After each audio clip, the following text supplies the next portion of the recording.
తగిన శాస్త్రి. పూర్వం గుర్రాల వ్యాపారులు ప్రతి నగరంలోనూ ఉండేవారు. విజయనగర సమీపంలో ఒక చిన్న పట్టణం ఉంది.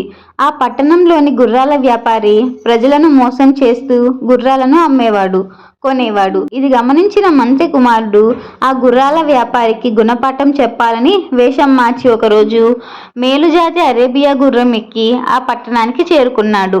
ఆ పట్టణంలో అశ్వ ప్రదర్శన జరుగుతుంది. ఆ గుర్రాల వ్యాపారి కూడా అక్కడే ఉన్నాడు. మంత్రి కుమారుణ్ణి గుర్రాన్ని చూశాడు. దానిని కొంటానని తక్కువ ఖరీదు చెప్పాడు. మంత్రి కుమారుడు అంగీకరించలేదు. కొంచెం కొంచెం పెరుగుతూ ఆఖరి ఖరీదు చెప్పాడు వ్యాపారి.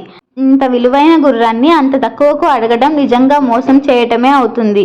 పోనీ నువ్వు దీన్ని కావాలనుకుంటున్నావు కాబట్టి ఒక షరతు మీద ఈ గుర్రాన్ని అమ్ముతాను, సరేనా అన్నాడు మంత్రి కొడుకు. గుర్రం మీద ఉన్న మోజుతో అంగీకరించి షరతు చెప్పమన్నాడు వ్యాపారి.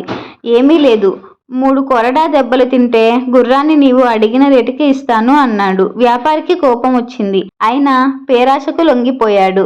మంత్రి కుమారుడు కొరడా ఎత్తి చెల్మని కొట్టాడు.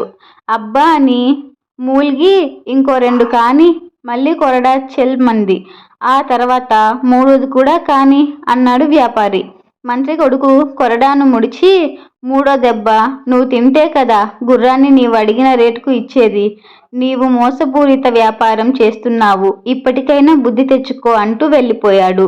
వ్యాపారి సిగ్గుతో తలదించుకున్నాడు. వ్యాపారికి తగిన శాస్త్రి జరిగిందని అక్కడి వారందరూ సంబరపడ్డారు.